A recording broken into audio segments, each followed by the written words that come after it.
A adolescência da Netflix, a verdade nua e crua, depois de toda a histeria. Como um programa de TV conquistou a Grã-Bretanha e quem está por trás disso? A minissérie fictícia acompanha um estudante branco de 13 anos, um incel, que, alimentado pela misoginia e autoaversão online, assassina uma colega de classe. Os mecanismos por trás de sua descida?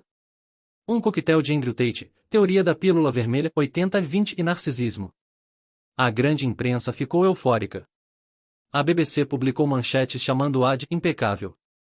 O time chamou-a de perfeição completa. O Guardian declarou que era a coisa mais próxima da perfeição da TV em décadas. Mas então algo estranho aconteceu. Os criadores do programa, Stephen Graham e Jack Thorne, apareceram de repente em todos os lugares. Primeiro no This Morning no dia seguinte ao lançamento. Depois, 5 dias depois, em 18 de março, na BBC.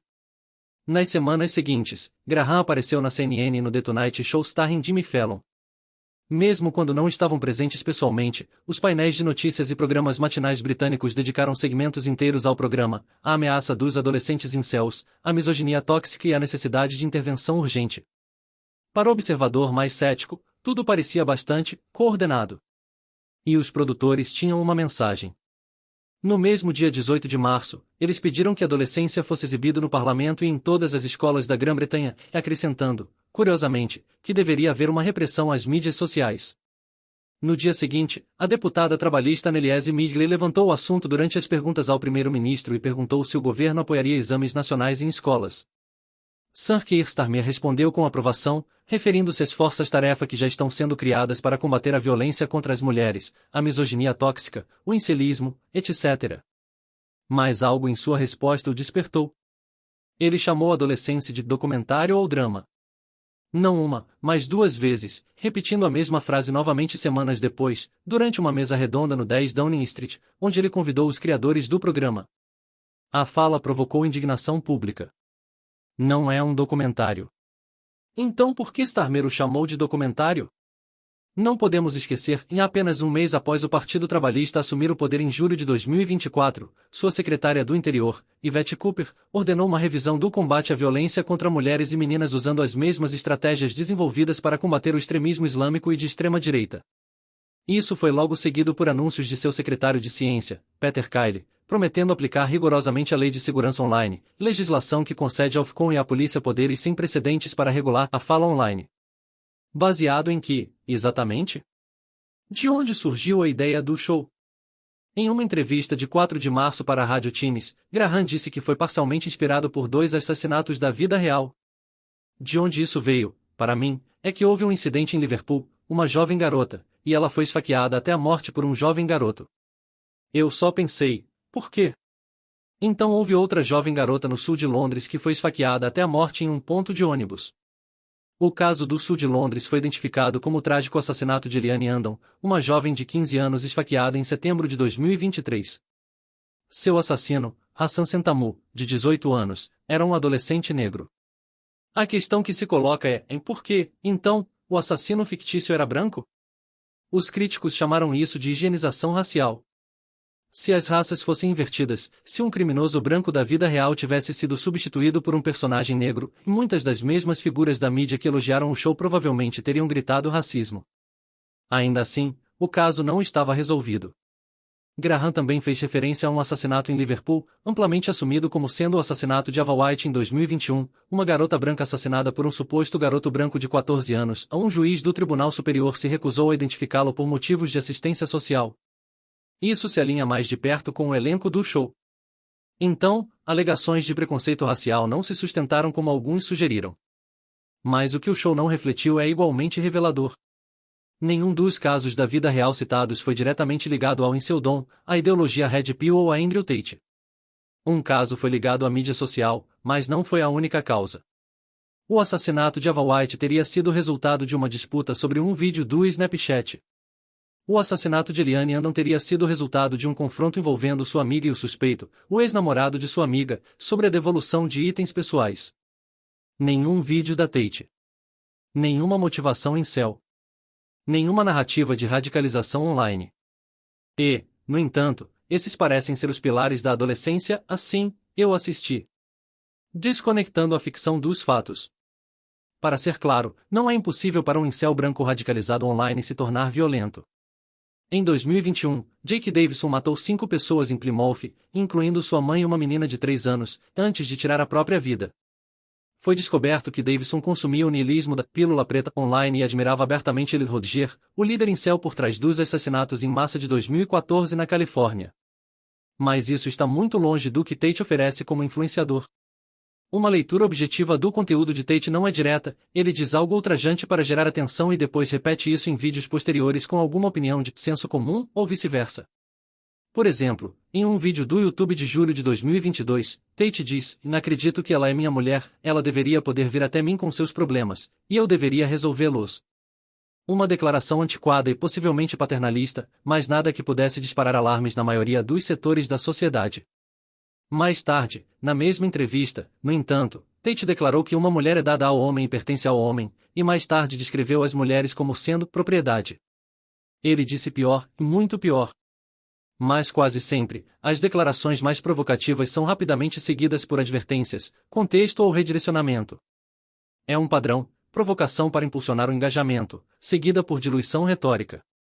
E, no entanto, muitos ativistas progressistas nunca reconhecem essa dualidade.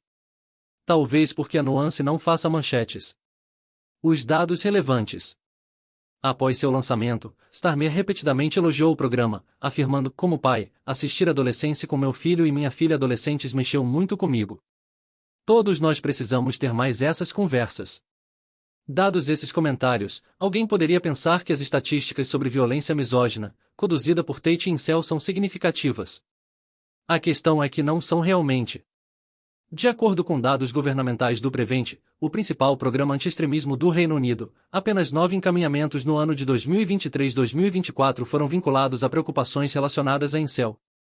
Isso representa apenas 2% do total de casos adotados pelo Channel, braço da Prevent que oferece intervenção para indivíduos considerados em risco de cometer atos extremistas. Isso pode ocorrer porque a ideologia incel se manifesta junto com outros tipos de extremismo, mas o mesmo vale para outras ideologias. Compare isso com 45% dos casos adotados ligados à ideologia de extrema-direita e 23% ligados ao extremismo islâmico. Até mesmo indivíduos sinalizados por ameaças de massacres em escolas superam em números casos de incel. Mais revelador ainda, o sistema Prevent tem sido acusado há muito tempo de preconceito institucional que se alinha com uma ortodoxia mais ampla do serviço público. Os materiais de treinamento categorizam nacionalismo cultural como uma ideologia extremista. A crença de que a cultura ocidental está sob ameaça de migração em massa e falta de integração é explicitamente sinalizada como uma narrativa de preocupação. Uma fonte governamental familiarizada com o treinamento confirmou recentemente que os exemplos usados para ilustrar a radicalização envolvem quase exclusivamente homens brancos jovens. Até mesmo os módulos sobre incels, ela observou, colocam foco desproporcional em terminologia obscura online como looks-maxing, um processo de maximizar a atratividade física de alguém. E, no entanto, apesar dessa inclinação, os casos de adoção de incel continuam notavelmente pequenos. A noção de que o extremismo misógino está se espalhando entre a juventude branca do Reino Unido também é minada pelos dados.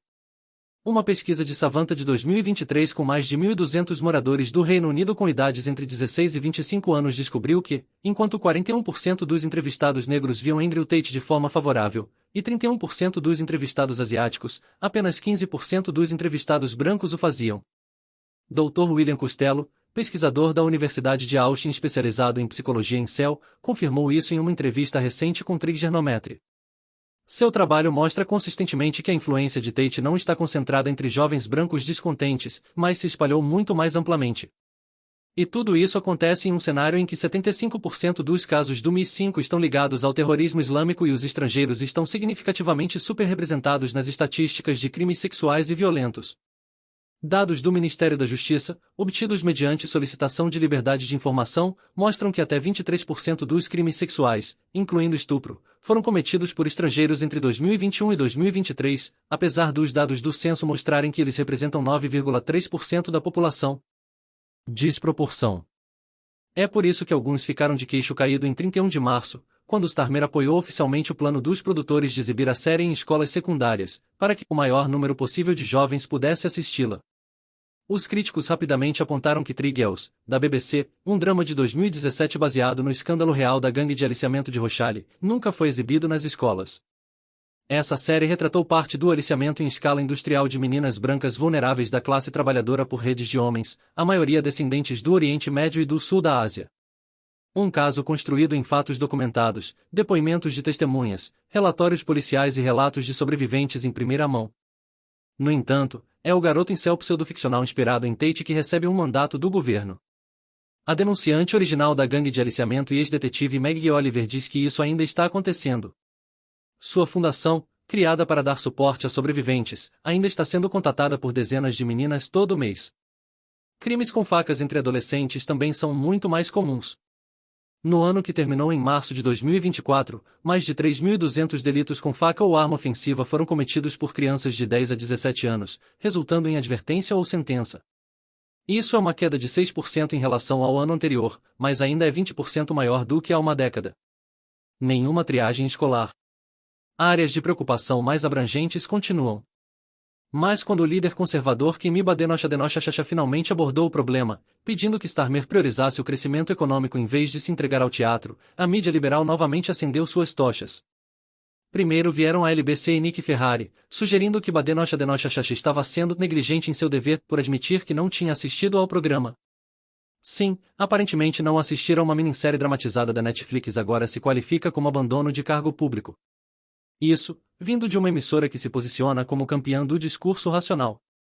Então James O'Brien interveio, alegando que Badenoch havia sido vítima de mentiras racistas online sobre o elenco da série, especificamente a sugestão de que um assassino não branco da vida real havia sido ficcionalizado como branco. Isso, apesar do próprio co-criador de Adolescência, Stephen Graham, admitir naquela entrevista à Rádio Times que o caso do sul de Londres envolvendo o assassino Hassan Sentamu, um adolescente negro, foi parte de sua inspiração. Enquanto isso, a cobertura da BBC se tornou completamente surreal. Na tentativa de forçar uma conexão entre Adolescência, Southport e Andrew Tate, a BBC publicou um artigo intitulado "Os pais do ataque em Southport compartilham os medos de Andrew Tate". 6 linhas depois, o autor confessou: "Não se sabe se ele, a roda cubana, já viu material ligado ao Sr. Tate. Então por que escrever o artigo?" O mesmo veículo repetiu as falas da polícia de que o verdadeiro motivo de Ruda Cubana é desconhecido. E eles não disseram nada, zero, sobre o conteúdo antibranco relatado encontrado em seu laptop. Se eles estão dispostos a fazer o que ele disse e ela disse para vincular um influenciador de mídia social a Southport, certamente eles deveriam cobrir o conteúdo supostamente encontrado nos dispositivos do assassino? Conexões curiosas. Então veio uma bomba, descoberta pela sempre diligente jornalista investigativa Charlotte Gill. Assim que Adolescência foi aprovado para lançamento nas escolas, a Netflix revelou que o plano seria facilitado pelo Into Film+, uma plataforma apoiada pelo British Film Institute. Acompanhando isso, uma instituição de caridade chamada Tender estaria produzindo guias educacionais e kits de ferramentas de conversação para professores, pais e cuidadores, estruturando a série para discussão em sala de aula. O que não foi mencionado é que a Tender recebeu 3,4 milhões de libras esterlinas em dinheiro do contribuinte entre 2020 e 2024. Sua CEO, Suzy McDonald MBA, participou da mesa redonda sobre adolescência organizada por Starmer. Esse financiamento não veio de doadores privados. Foi encaminhado por meio de uma mistura de subsídios e contratos governamentais, tornando menos uma organização educacional independente e mais um veículo apoiado pelo Estado. E o Tender não opera no vácuo. A instituição de caridade já trabalhou anteriormente com um dos líderes urbanos mais abertamente progressistas do Reino Unido, o prefeito Sadiq Khan.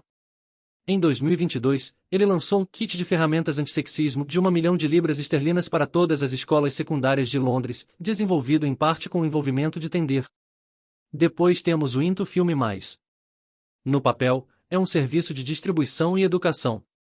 Na prática, é financiado pelo British Film Institute, a BFI, que por sua vez é financiado pela National Lottery, supervisionada pelo Department for Culture, Media and Sport, a DCMS. Por que isso importa? Porque a mesma Loteria Nacional financia alguns dos movimentos progressistas mais agressivos do país, incluindo Transsexual, Mermaids e Just Like US. Entre eles, a Art Productions, que organiza acampamentos drag para crianças de até 14 anos. Claro, não podemos esquecer da VAP Filmes, produtora de adolescência, que também recebeu fundos do governo em 2021 por meio do Global Screen Fund, que é financiado novamente pelo DMCS. Então, vamos deixar a configuração clara. Um drama fictício sobre uma ameaça ideológica estatisticamente rara, produzida por criativos ligados ao Estado, sendo introduzida nas escolas como ninguém nunca viu antes, com materiais de sala de aula escritos por uma instituição de caridade financiada pelo Estado e distribuídos por meio de um serviço de cinema apoiado pelo governo. As digitais do Estado estão por toda parte. E para ser claro, isso não está sugerindo que o Partido Trabalhista tenha planejado o show. Ele é anterior a eles e os ministros não aprovam diretamente esse tipo de financiamento. O mais provável é que seja algo possibilitado pelo funcionalismo público e promovido por meio de canais burocráticos obscuros. O mesmo serviço público que, em um relatório vazado em janeiro, descreveu o suposto problema de gangues de aliciamento e as alegações de policiamento de 2 níveis como parte de uma narrativa extremista de direita. Pensamentos. Não é difícil ver o que está acontecendo aqui. A adolescência é, para ser justo, um show sólido, eu acho. Pode muito bem ter começado com a intenção genuína de explorar casos como Ava White e Eliane Andam. Mas seja qual for seu mérito artístico, o que o governo fez com ele desde então tem a ver com moldar a narrativa. Temos parlamentares promovendo um programa pseudoficcional como conteúdo educacional, um primeiro-ministro chamando de documentário ou drama e toda a máquina do Estado se movimentando em conjunto para reforçar sua mensagem, além de jornalistas tradicionais administrando relações públicas. O show foi discretamente cooptado como propaganda, para justificar a crescente agenda de censura de segurança online do governo. E os produtores, apesar de todas as suas rodadas e aparições na mídia, pareciam mais do que felizes em jogar junto. Esta manchete por si só já diz tudo. Como o Off Guardian colocou no X em 21 de março. O Online Safety Act entrou em vigor na segunda-feira. Desde então, os criadores de adolescência têm estado no Newsnick, Good Morning Britain e CNN falando sobre os perigos das mídias sociais e a necessidade de mudança real. Eles foram convidados a discursar no parlamento. Um parlamentar perguntou se o programa deveria ser obrigatório nas escolas. Você pode escolher viver em um mundo onde tudo isso é uma coincidência, ou pode escolher viver no mundo real. As boas notícias.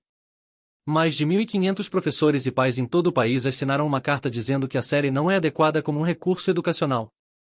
Há uma reação. O link para este artigo está abaixo na descrição do vídeo.